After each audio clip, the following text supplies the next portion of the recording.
Welcome to the Sales Queen podcast, where we teach women how to turn their skills into sales and monetize their message so they can finally sell with the clarity, confidence, and certainty that they've always wanted to. No longer does the game of sales need to be an old boys club. It's time for you to sell like a queen.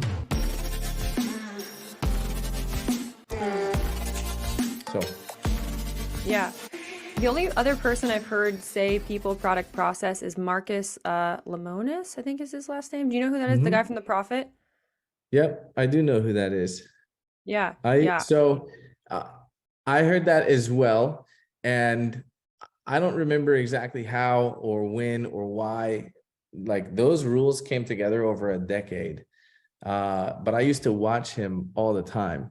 So like, without a doubt, I'm certain that those came from him in some way, shape, or form. But like they're kind of perfect. Like why? So businesses, this is one of my favorite quotes. Businesses don't have problems, people have problems. Well, if Marcus Lemonis is a guy who helps tons and tons of businesses to grow, and he focuses on people, product, and process, probably don't need to reinvent that wheel. Yeah, totally. Yeah. I started rewatching The Prophet the other day and was just reminded of that probably around Christmas time. And I turned to my husband and I was like, why are we complicating things so much? Like, honestly, and it was that, sometimes I love just the simplicity, because if it's too complicated, people won't be able to execute on it. And one of the things I did want to ask you about as well, is I know that you're passionate about just trying to simplify the whole world of sales in general for people.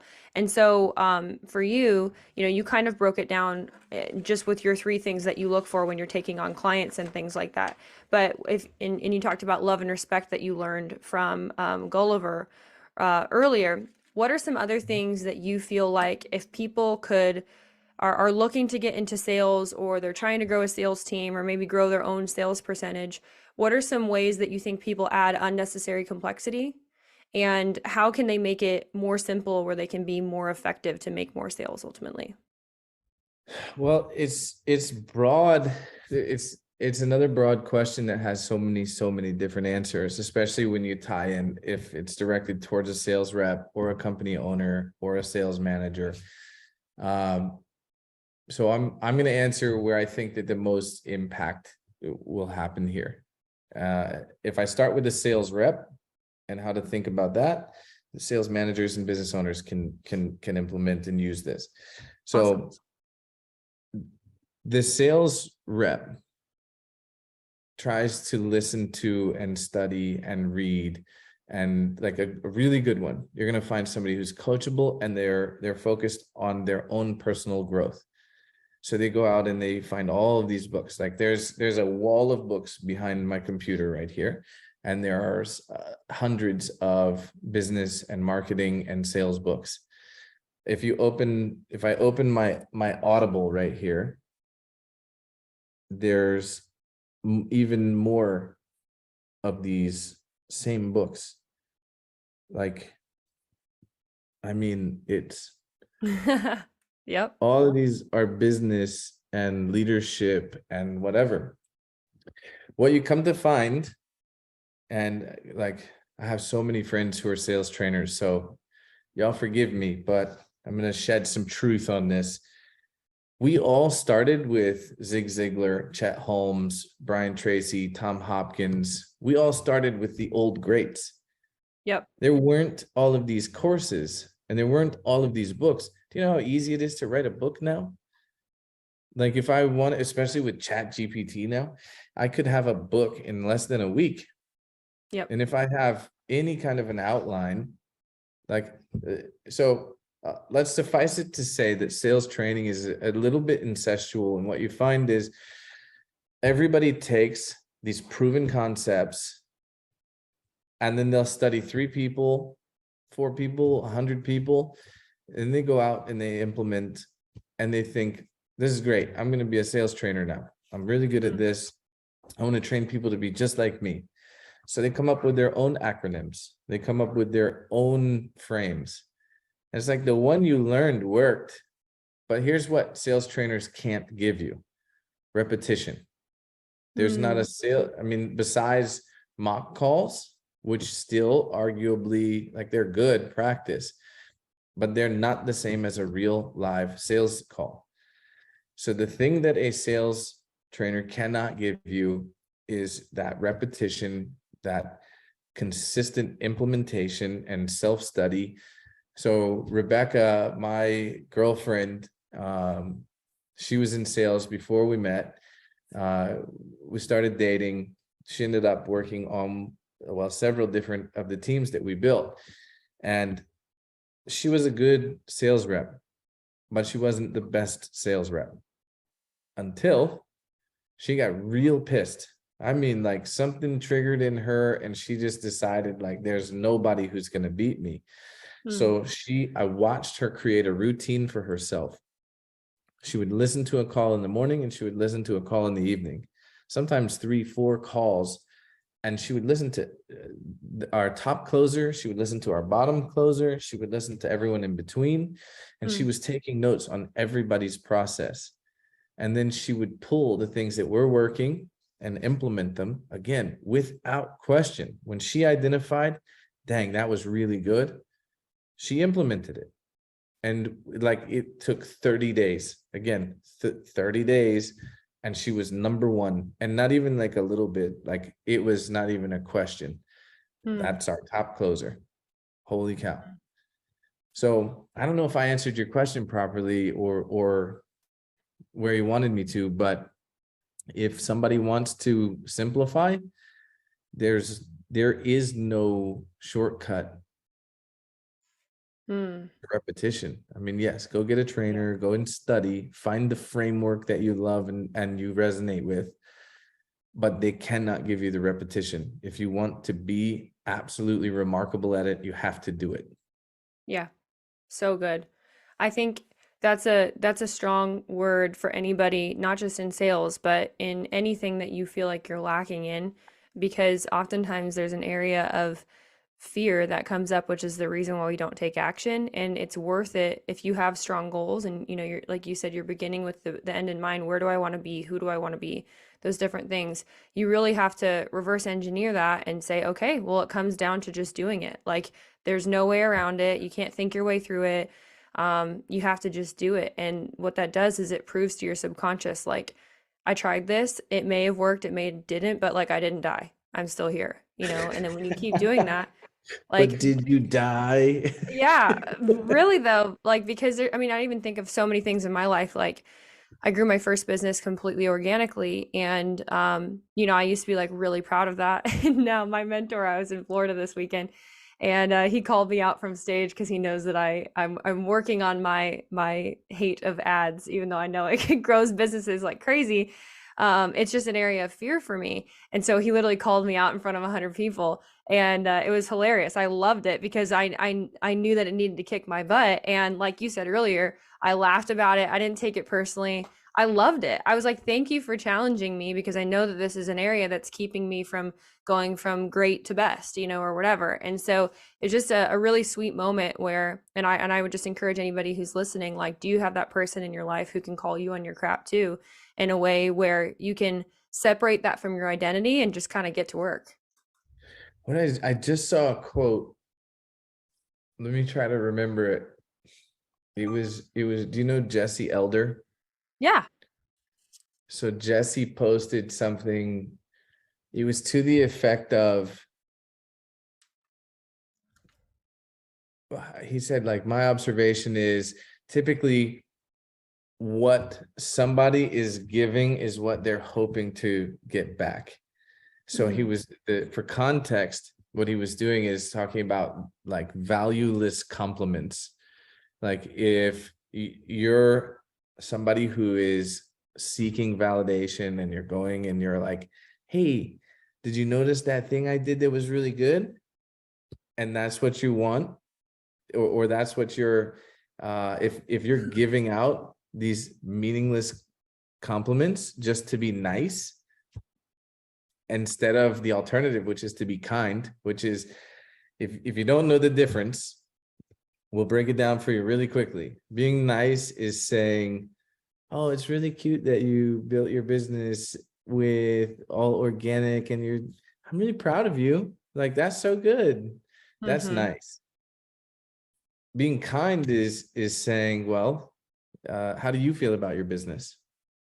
Are you completely and totally satisfied with where it is right now? And if the answer is no, well, can I give you some real feedback? I think you Yeah. should use paid ads. I think you're afraid of them and you need to face that. That's kindness, right? Yeah. Which is what your mentor did for you. So I think that self-awareness is like the greatest tool you can possibly have. Yep. And shelf the ego, forget that you are good at anything. Yep. Excuse me, Dunning-Kruger. Are you familiar with Dunning-Kruger and Mm-mm. the Dunning-Kruger effect? So the gist of Dunning-Kruger, you can pull it up on Wikipedia. Dunning-Kruger states that in its simplest form, the smarter someone thinks that they are, typically the lower performance or forgive me, dumber that they are. The dumber someone believes that they are or thinks that they are, typically the better or more powerful they are at any given subject. Hmm. So what happens when you're young, you see these salespeople, or when you're looking at salespeople who are new, they like go out and they close a few sales, and next thing you know, they're like, I got it. Like, whatever. I'm like, just give me the leads. I'll close them. And it's like, okay, but I have questions first. Whereas somebody who's been in it for a decade, they'll go in, they'll forget all of the things that they learned along the way. It becomes such a natural process through that repetition we're talking about, to where eventually they start to wonder, like, man, I just don't know if I have it all figured out. Hmm. And then one of these, so there's a path when those two people cross each other's paths. Like I catch myself in this all the time. And just like, so for context, I've been in sales for almost 18 years. I calculated over 17,000 sales conversations. Like, Wow. I've been on the phone a lot, and I know that I'm good at sales, but I still have moments of like doubt, like, oh man. So we launched a solar company, and I wanted to bring in a trainer he closed $1 million in the month of February last year. Wow. His personal commissions were 108,000 for the month. And I was like, I'm bringing him in. I want him to train my team. He comes in, and he is a phenomenal sales rep. And I had so much doubt selling solar because I'm like the business owner. I'm part owner in this deal. And like, man, I just don't know. I've never sold solar before. I wonder if it's gonna, like, how I'm gonna do. I get in our first solar conversations, and it, like, he's talking, and I'm like, hang on, give me 1 second. And like, I interject. It's the same conversation because there's a framework and there's so much repetition. I had so much self-doubt that I didn't necessarily need to have. So you see that with these younger, newer sales professionals, where they're very cocky and very confident. And I don't know. Anyway, I forgot where we were going with that, but Dunning-Kruger Yeah. effect, Yeah. self-awareness, get some. Yeah.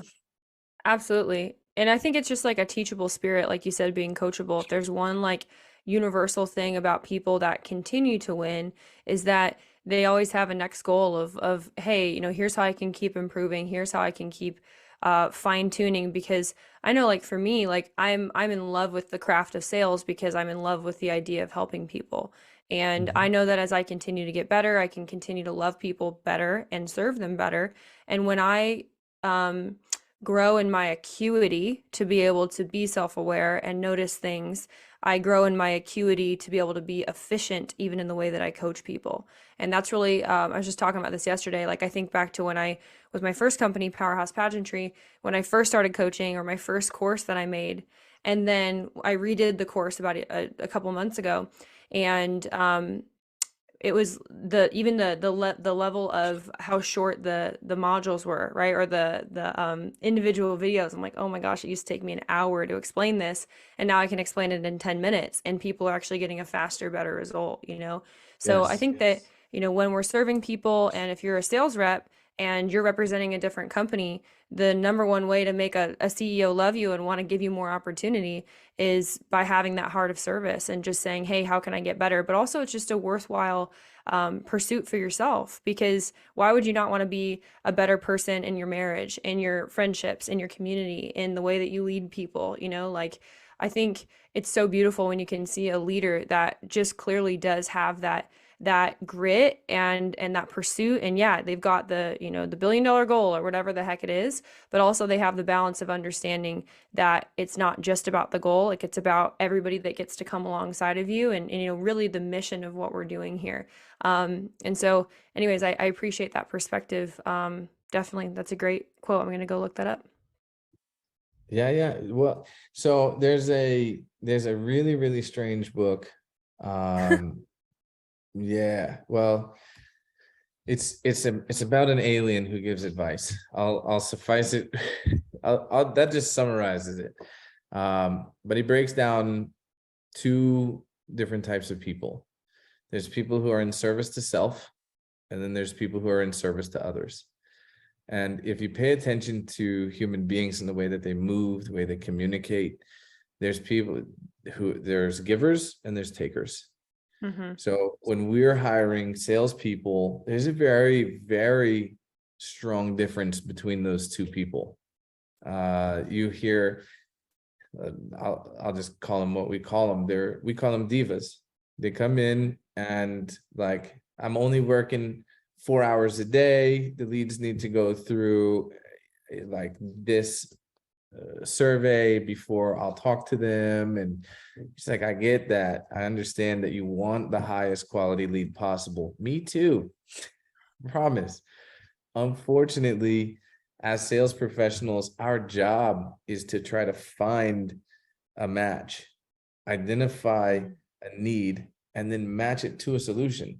That's literally the simplest way I can put sales, and the way that we define it is identify a need, match it to a solution. You're a matchmaker. And your job, if you're in service to self, you're going to be showing up with the wrong intent at the beginning of the call. You won't be thorough in the expectations that you set with your lead or your prospect. You will be asking questions in order to get straight to the objections, so that you know what's coming. So you're trying to beat them on this Yeah. call. Yeah. And they can hear it. We call it commission breath, especially if you're bad with money. If you're bad with money, which is in something that I mean, statistically in the United States, 90% of people here are bad with money. Yeah. So if I have to take a macroeconomic statistic and then apply it to a microcosm of sales people, I have to look at how are they going to perform on a call. And we take that into consideration when we're hiring, and we watch and how they're behaving in their personal life and everyday life, because that's going to determine how they're going to serve these leads, the people that we spend all of our money. Yep. Or in your case, organically, how you get them to Spend all my these time calls. DMing. So if somebody's in service to self, then you're going to hear that in the conversation. We look for people who are in service to others, because the tone is different, the cadence of the call is different, their intention, the way that they show up. So we actually run through an exercise. I'll give that exercise to you or anybody who wants it. We call it resetting your financial thermostat. So in this exercise, we start by asking them, a few positive questions, like, what's the most money you've ever made in a month? And then we say, what's your dream income? If you could have like that just outside of your fingertips, like it's uncomfortable to think about, but if you could get it, what's the dream income? So they put that down, and it's like, now list out all the positive things that are to come if you hit this dream income. And then write us a story of your perfect day. So we're creating this psychological like frame where, oh man, like I'm starting to live in that. And then we flip it 180 degrees or 360, whatever. Now we say, all right, now create a list for me of all the bad things. if you never reach that income, what are the things you're dealing with now that you would like to change? Sometimes it's, I want to build a house for my mom. Sometimes it's as bad as, I can't afford my power bill. Sometimes it's, I don't have reliable transportation, or I have medical bills. Like, there's real stuff that human beings are going through that are not on Instagram. It's not on TikTok. It's not on Facebook. People just don't share this stuff. So when you start getting them to list it out, you took them to a really, really high spot, and then boom, you drop them on their head. Then you say, I want you to write yourself a letter. You're going to write it to yourself. You are 10 years in the future, and you're writing to yourself today. And the way that people speak to themselves, the way that they would just like roast themselves. Yeah. I've seen people say, like, you're such a piece of shit. You never got out of your own way. You were always playing small. Your wife, I had a guy who was crying and couldn't read it. We were in a room. I was training a roofing company sales team in, well, I won't tell you where, but this guy, he was crying, and we asked everyone to share if they felt inclined, and he wanted it to be shared, but he couldn't read it. So he gave it to me, and I have to read this. You offered it to me. You want it to be shared. Realistically, he maybe should have, but he couldn't. Like, he was bawling. So I was honored to do that for him. And he brought up that your wife never would have cheated on you if you had been focused. You'd still be married. You'd still see your kids every day. There's really, really powerful stuff that people are going through. And unless you've kind of exposed all of this, then they don't know. So this exercise leads you to, like, that's the first half. The second half, we go into choosing heroes. What are the character traits that are important? And usually what happens is the biggest character traits that are important to that person will show up when they start writing down their list of heroes. Who's the hero that you want to be like? And what is the character trait about that person that you love the most? The human brain, if I told you to imagine a new color, can you? Not really. No, because every time you see a new color, it's like, no, I've seen that before. So your brain is not capable of coming up with a new color. These colors have to be observed and then remembered for recollection. So if I go to the same thing with character trait, and I ask you to point out all of the things you love about that person, these are going to be character traits that you've observed typically about yourself that maybe you want to be more consistent. You can't create or observe something about yourself that you haven't already experienced. There's another really powerful exercise that I went through in December that goes right down this path. I'll share it with you privately, but well, heck, I'll share it with everybody some other time. But the point is, we're going to draw all of these character traits out of the sales team or the business owner. They're going to identify these important character traits. Why do we do that? It's for the intention. So if I asked a sales rep, if you were to die today, what would you want everybody in your immediate circle or in your immediate influence, anybody that you spoke to, how would you want them to speak about you? How would you want your eulogy to be read about you at your funeral? That's the character trait we want to hone in on. Why? Because if you come to a sales call, I'll give you an example. So we had a sales rep. He did this and he wanted to be viewed as caring. He wanted everyone to know that he genuinely cared. So what happens? I walk in, I'm leading this team, and this is an in-person team.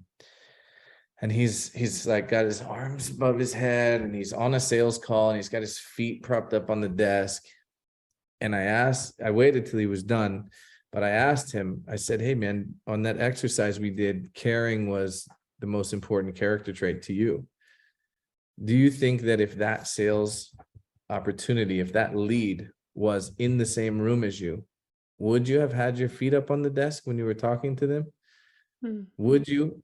Do you think if they saw the way that you were sitting in your chair, that they would have felt that you were in a caring presence? Were you present in that moment? Did you care? Or were you just relaxing, kind of taking this call half-assed? Hmm. And it's when you define what's important to you and the intention, how you want to show up, that's service to others. You Hmm. have to do the hard work on yourself so that you can show up as your best self. If you believe in your product, you believe in yourself, if you believe in the company you're selling for, you got to take the time and define these things, or you will drop the ball and you will have opportunities that you miss because you haven't defined it.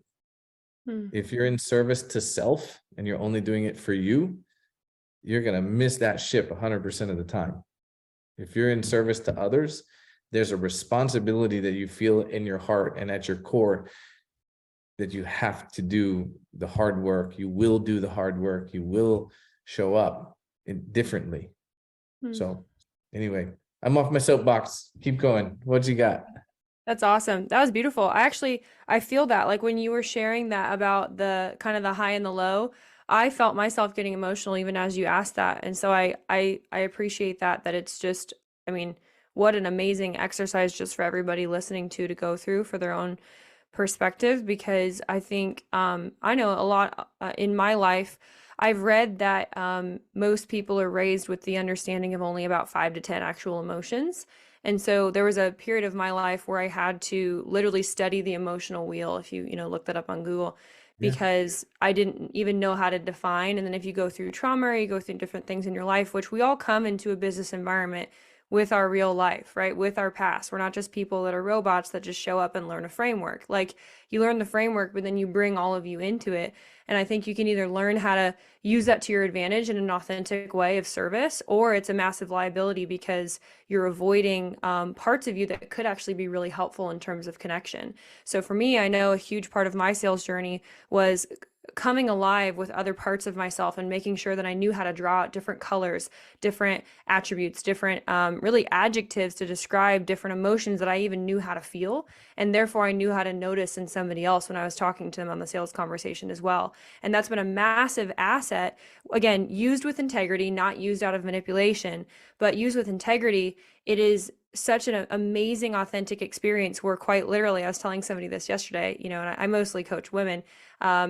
But like if I'm not having somebody cry on a sales call, I'm like, oh my gosh, I failed. Like it just because when you know how to connect with people and you use it for good, like it can be this amazing, 45 minutes that you spend with somebody. And if it's not a right fit, yeah, you're probably off the phone ahead of that, but you can still point people in a right direction. And then in the end, it is matchmaking. It's, hey, like, would you like to know how we serve people? And then look, there's this amazing thing that can genuinely help you with all this crap that you've got going on in your head and your heart. And so that's just why I love sales personally. But there's a journey and a responsibility, I think, on the person that's selling. But it's a worthwhile journey because figuring out just for your own life, your own relationships, how you can become a more self-aware person that knows how to live in a variety of emotions rather than just for most people, which is anger, happy, sad, and really nothing beyond that they even know how to elicit, know how to communicate, know how to process. I promise you, for anybody that's listening, it's a worthwhile exercise, even if you just stare at an emotional wheel, because when you look at those words and you're like, oh, I'm actually not angry. I'm feeling disappointment right now. Oh, well, now maybe I'll know how to like speak that to somebody else and on a sales call and say, hey, it sounds like that was really disappointing for you. Tell me a little bit more about that. And then that might be the unlock question that just like totally connects them. And, great. If you get to totally help somebody and then also make a couple $1,000s of a commission, like what an amazing life. That's what I say. Do you want me to break everybody's brains really quickly? Yes, please. I love it. I love it. We're getting like super meta. I'm into it. All right. If for this, will I be able to share my screen and show something? Yeah, go for it. Let me quick make sure that you're a co-host. Or There you go. while you're doing that, let me ask you a question. Yeah. So you're a human being, yes? Mm-hmm. Okay. And everyone that you generally sell to is also a human being, yes? Usually, yeah. So do you believe that human beings can exist and in any given moment and not be experiencing some kind of an emotion? No. So emotion is happening at all times, and it's changing, right? Depending on what you're going through. Yes. Okay. So I'm going to share with you, let's see. All right. Have you ever seen this? Emotional No. frequencies. All right. So I don't know what omega is. Uh, well, yeah, I do actually. So you have alpha waves, you have beta waves, delta, gamma, all of these, right? So scientists have actually been able to identify and measure human emotion outside of the body, right? So have you ever walked into a room and you could tell if somebody was arguing? It's like, Yes. whoa, Yeah. like I'll come back. Or you walk in or somebody else. This one's, I love this. This is like, I want to be this. I'm not always, but I want to be this whenever I walk into a room. But have you ever experienced when somebody walks into a room and there's just like this aura, like you could just tell like they're having a great day. Like there's Mm-hmm. just this presence. Mhm. So emotion can actually be measured outside of the body. We are like these little or big transmitters. So each of these emotions has a frequency. So these are the emotions you'll find on this chart, and the number next to it corresponds to the frequency. So guilt and shame are very, very low frequency. Guilt and shame doesn't have to be like, you can experience it in a moment, or you could be living in it. For Mm-hmm. instance, when I got in trouble and my mom was not talking to me, there was a period of several weeks where I was living in guilt. And do you know the difference between guilt and shame? I'd love for you to tell me. All right. So guilt is I did something bad. Shame is I'm a bad person. Mm-hmm. So let's follow this path. Why do people make decisions? Like what has to happen for somebody to make a decision? Well, we know that there has to be some courage. So right here in the middle of this chart, you Mm. see where we're withdrawn and our emotions are pulled back inside of a personal relationship. A lot of us have experienced where, we're in love with our significant other. We absolutely adore them. And then over time, or even at a certain event, something could happen where we no longer feel connected with them when they walk into the room. So there, you or they, somebody is in a withdrawn state, typically is what we'll find. So in order for that emotion to rise to where you're radiating that emotion out, and if you want to get into law of attraction and that sort of stuff, for you to be inviting a flow state or to invite opportunities to you, people have to be able to experience your energy and your emotional frequency radiating toward them. Yeah. If you're down here in anger or desire, that's kind of where commission breath comes in. When people get onto a sales conversation with you, you don't have to be in guilt and shame to be withdrawn. If your desire is overwhelming during a sales conversation and you're the guy leading or gal leading the sales conversation, it's very hard for them to connect with you. Mm. So for them, the lead, they might be living down here in desire. Well, before they can get the courage to make a decision, we've got to move them through anger and pride and courage. We have to get them into neutrality and willingness. They have to accept that I'm okay with my past and I'm willing to move forward. I'm Mm, willing to see a change. They have to go through these emotions and elevate to a place where they're radiating and attracting abundance in their life if they're going to make a decision. Now, this, I use words like abundance and attracting and whatever. This is actually scientific. Law of attraction, I believe there's some science to that as well.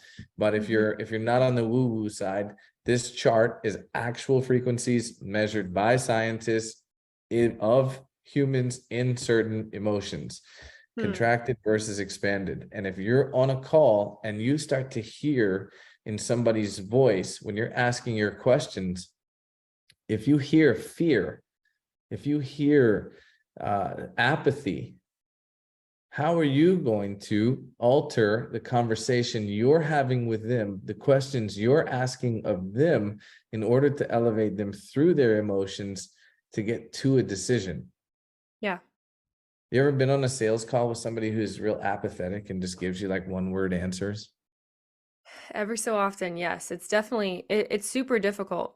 Yeah. Mhm. It's hard not to But let your energy lower when they're apathetic because for a high D personality like me, I'm like, you're wasting my time. You know what I mean? well, But if you dig deeper and you can unlock like, okay, what's really the pain there, um, then you can sometimes get out of it. But I'd love for you to tell me what to well, do when what's someone's apathetic. what's the next emotion above apathy is grief, Mm-hmm. and the next one is fear. If they go the wrong path, they're going to feel guilt and shame. So our job is to ask them questions to figure out, why are they apathetic? Yeah. So I can't, first thing I have to do is I have to note that I can't help everyone. Yeah. I have to, what you mentioned earlier, I have to disconnect myself from the result of the call. My job is not to serve me. The only reason I care if I close the sale today is to serve me. Yeah. The reason that I'm serving them, how I'm serving them, is I care whether I can elevate them through the proper emotions to help them get a result. So Yeah. my question, my frames around apathy and moving into grief, if you're giving me one word answers and I'm supposed to control the frame here because I am the expert, then I'm going to say, hey, Mr. Lead, hey, Mrs. Jones, can I ask you a really, like, I just want to pause kind of why we came here to the call today. And I want to ask you a very human to human question because I'm sitting here and I'm doing my best to help. And historically, I've been very good at that. But I want you to know where I'm at, just observing how this call is going so that we can either communicate more clearly and I can serve you better, or we can identify that maybe you're just not in it today. So my observation is that, I'm getting very short answers and you're not giving me an immense amount to work with. I set expectations at the beginning of the call that we are going to try to work together to find out if we're a fit. I wanted to identify whatever your need is and hopefully match it to my solution. But the answers I'm getting are making it a little bit difficult for me to do that. So I just want to check on you person to person and find out, like, it seems like you're a little bit apathetic to either this conversation or where you are in the business, and I want to make sure I'm reading it correctly. Can you just shed some light for me on what's going on there? It's awesome. And then which direction are they have to pass through grief in order Yeah. to get to the next stage? Yeah. So if I'm aware of what they're going through, then I can help them. And the only way to be aware is to be in control enough to have true, real conversations. And Yeah. sometimes you just have to ask them, like, where are you at emotionally in Yeah. regards to this problem that you have Yeah. and the I have reason one that we're on this? I have a question for you because kind of going back to the corporate side of things, and then I'll have one more question and we can close since we've been talking. I love it. We can talk forever. So when it comes to corporate sales or even just some industries in general, I've heard from some people that they struggle to make the sale because they feel like why someone is reaching out for their services is less pain and more opportunity. So, for example, my husband runs a videography business. They do films, documentaries, down to short form, anything. And a lot of times people reach out to them and they'll say, "Hey, I want a video." And there's not this big sob story. It's just like, "Hey, we just did an event and we want you to put a video together," or Sure. whatever, right? So, how do you get that person into the right state, or how do you set that up where there may not be a whole lot of what we would call emotion, pain, whatever?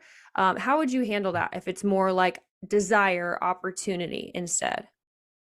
Yeah, well, I'm not going to try to turn it into uh a more human, emotional, crying type of conversation, because in the B2B world, they're not coming for that necessarily.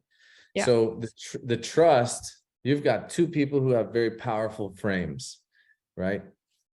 They're not coming for a therapy lesson right now, which is a lot of what high ticket teaches.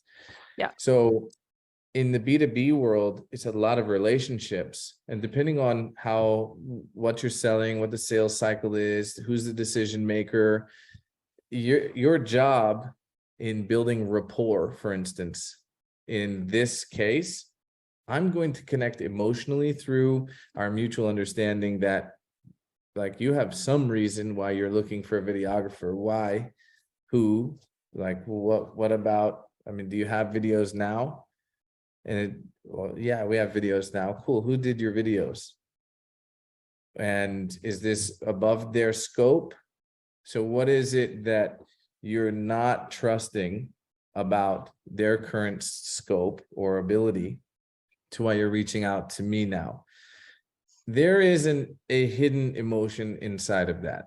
But if you start leaning into, like, tell me what your heart feels type conversation with a business owner who just needs a videographer, Yeah. then you're going to break trust, and they're going to see you trying to do some sort of a sales tactic.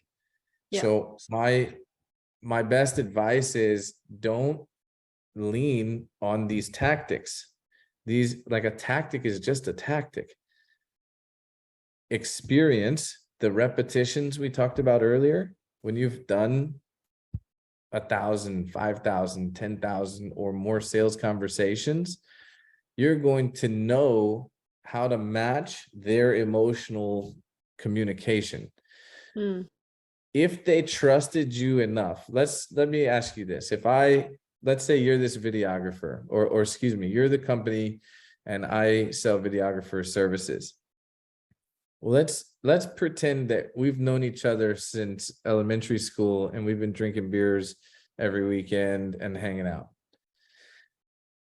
You're going to call me and say, "Hey man, look, I got this video I'm trying to get done. Like, the guy I've got, like, I mean, he's good, man, but like, he's really good at the shorter stuff. And this is more meant to be like a longer form documentary type video. I don't think he's got what it takes." Okay, well, what happens if you let him do it? Man, if he does it and it's documentary, we're talking 1,000 hours of video editing. Like, this is brutal if we get it wrong the first time. Yeah. So we're talking friend to friend. I would tell you something differently than in a corporate setting. So this is why we have to elevate the relationship, and why sometimes it can take a little bit longer. And if you pressure somebody in a B2B sense away from what they came to you for, which is a business solution, and you pressure them into emotion, I think Mm. you'll actually break the rapport and harm the Yeah. relationship. Yeah. So Yep. you got to meet them at the awareness that they have. Mm. And Yeah. there is a point where the relationship will shift, or can shift. It won't, it's not that it will, but there is a point where you will be able to ask, like, "Hey, can I just openly ask you like a personal question? Like, how many videographers have you talked to? Why, Mm. like, why is it not as simple as just call a videographer and just hire one?" Is it price? No, it's not price. Okay, well then there must be some reason why you're taking time and we're having this due diligence conversation. Yeah. Because businesses don't have problems, people have problems. Remember that quote we said earlier. So I think that the emotion does exist, but you cannot just reach in and yank it out of somebody Mm. if the frame is not set up for that more personal, psychological dive. Yeah, that's super good. Super good. I like the thought of that too, of like, go into it one way, and then if you can, and especially if you have a longer sales cycle, like I think of one of our best friends is in very, very high ticket healthcare sales. And sometimes he works on deals for 2 years, and that takes a certain level of consistency and follow up and diligence. And I would imagine that the first meeting is really, really, really important for that reason, right? Because if they don't like you, bye, like you're gone. They're not going to want to continue to hang out with you for 2 years. And as you're kind of stoking that fire, but then it's great to have that gauge in your mind of like, are we there yet? Can I ask this question? Is this the right time? Or do I need to just keep stoking the fire? Like, hey, I'm still here. Hey, what's going on? Want to grab a drink? Whatever that needs to look like until you can push it forward, and potentially ask a little bit more of a human question. So I've never thought It's about it like that. I think that's awesome. it's all about where they're coming to you from. Like if it's just a business decision, like, hey, slow your emotional roll, salesperson. I just want to know what your prices are. Yeah. Like, all right, well, when is the video being produced? We need it by 2025. All right, cool. I know where we're at. Yeah. If you've burned your hand and you come to me and you're like, look, this is the third videographer. We fired 2 already. I can have a little more of an emotional conversation. So your job is Yeah. identify the need and match it to the solution. That's why I dumb that down so simply, is if you just think about their need and serving them first, Mm-hmm. think logically through what could they possibly be experiencing in their decision. And if you actually, as a salesperson, care about the thing that you're selling and you become a bit of an expert on that thing, Yeah. logically you'll be able to ask the right questions. The problem with our industry, at least the high ticket industry, is there's a lot of freelancers who are just these closers, and they just jump into an offer because the commission sounds good, and Yep. they are good. They can manipulate a conversation well enough to get to a close. But that's also why we see like a lack of sustainability in these quote unquote high ticket offers with courses and coaches. That's a new term I'm going to come up with, a coach. Of course. That's a course coach. Yeah, absolutely. Well, I have one more question I want to ask you. So we've obviously gone really deep with like the mindset and the mental, emotional kind of intelligence side of sales. I think that people are going to glean so much from this. So I really appreciate that. And thank you for unloading your brain on what's taken you 18 years, like you said, to learn to this point. I would love for you to tell the audience just a little bit more about kind of what you're working on now, and how they might get connected with you, or just anything that you feel like you want the world to know that could benefit, your business too, because there will be thousands of people listening to this. So I want to make sure that I'm serving you in that capacity of just letting you kind of have the floor of whatever you want to share there. Yeah, well, thank you, first of all. I wasn't expecting that. So I'll, whatever my answer is, it's going to come from the heart. We've touched on a bunch of it already in the call, kind of sales coaches and trainers, and I'm friends with a lot of the big ones, and I love and respect a bunch of them. But some of my concerns with high ticket and remote sales it's the sustainability, because there's so many who are selling it as an opportunity, almost like you can quit your job and come and do this, but it takes thousands of repetitions to be an absolute phenomenal salesperson. So Yeah. if I sell it in that way and I bring people in expecting a certain result, and then they jump into an offer, and then They think I closed a couple of deals because I knew some tactics. I'm really good at this. What they're missing is the long form sustainability that a sales professional can bring to an organization. So there's two problems that like remoterep.com that we're trying to solve. One is we want to find companies who have sustainable offers that we can introduce sales professionals to. And the second is we want to train sales professionals to be sales professionals, not to think about this as like, sure, you can close deals from a beach, but I've done it and it's not that easy. The wind is Mhm. blowing, and like if you're meant to be on a Zoom call and you're trying to shortcut that process, and there's just a lot of glamour about sales in this remote sales roles that's just not that true. The odds of finding a $40,000 a month closing position, there's not that many companies who can sustain that, and you're competing with the top. So at some point, this becomes like every other industry where you can make peanuts, but you're going to make those peanuts on your way to finding out that you are a real professional or that you don't have what it takes. Yeah. So my job is to give a really, really authentic, or my goal rather is to give a really authentic look at creating sustainable positions and creating real freedom. It's blurred out, but like right there, my whiteboard says freedom.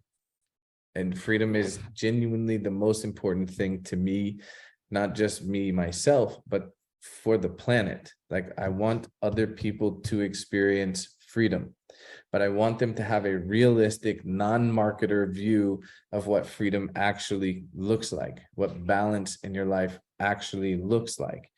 And I guess, you can go out and create, recurring revenue for yourself. You can create mailbox money, but it's likely not coming from being a remote closer. There's more to it than that. There's buying real estate and whatever. So my point, what Remote Rep is doing now is we've built a job board where companies can come and find sales professionals. We ask you to go through a vetting process. And the first of it is just creating your profile and answering a ton of questions about your experience. Then there's an interview process and we start to coach through. There's no cost to it at all. So yeah, I guess there's not, from a revenue standpoint, much that can come from that side. But where we do make our money is when we find those rock stars who have already thousands of calls and experience. We want companies to come to us when they're looking for that level of a sales professional in their organization. When they've burned their hand enough times and they've decided to find sustainability, we want to be the sustainable answer to building your sales team. Hmm. Hmm. Does that make I sense? love that. Absolutely. And kind of last thing that I'll say, I think that you definitely carry a wisdom beyond your years that I think that everybody can feel. And I love that you've built this company and are continuing, will continue to build this company, because I don't know about you, but I feel a shift in the whole market. I don't know if it's because we're going into a recession or whatever, but I feel a massive shift in the market where kind of the shiny object syndrome is finally wearing off. More people are having families. I think about all the people that started on online marketing that were in their early 20s. Now they're in their 30s. Now they're starting families. They're having children. They're realizing, oh, maybe working 120 hours a week just so I can pursue my goal of being a billionaire, and I'm going to be the next Grant Cardone, or whoever, insert name here. And they're like, maybe I don't want that. Maybe I want to like be there for my kids. Maybe I want to actually not have to just hustle, but yeah, invest in real estate, gain passive income. I think that we're at the beginning of this awakening stage for people. I know I'm a part of it. I just got married 8 months ago and we're thinking about all of that. And so, I just appreciate that you're spearheading this effort for the sake of our industry and in sales and just online marketing in general. I know you work with several different companies, even people who are not online marketers, but I'd be curious to see if you have seen that trend as well. But that's definitely something that I've been observing. Maybe that's just my reticular activating system looking at that, but yeah. Um, I think I yes, of course. I noticed the same shifts, but I think in 18 years I've seen several of them. Oh, interesting. So I don't think it's unique to our industry. And here's a little a tidbit for you. So Facebook allows you 5,000 friends. I was in my hometown. I went to a coffee shop where I used to work every day, and the owner of the coffee shop and I, we had a great relationship because I was there every day. And she says, I want you to meet this other guy. He think he does the same thing you do. And I'm like, all right, cool. So it turns out his name's Robert also. So I meet this guy and we start talking. We're in the same space, internet marketing and sales and what have you, but we don't do anything similar. And I looked him up. We had zero mutual friends.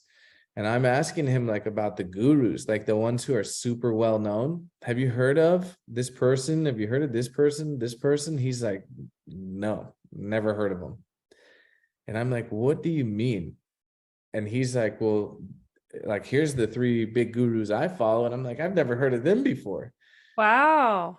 And Huh. it was like this weird parallel universe thing.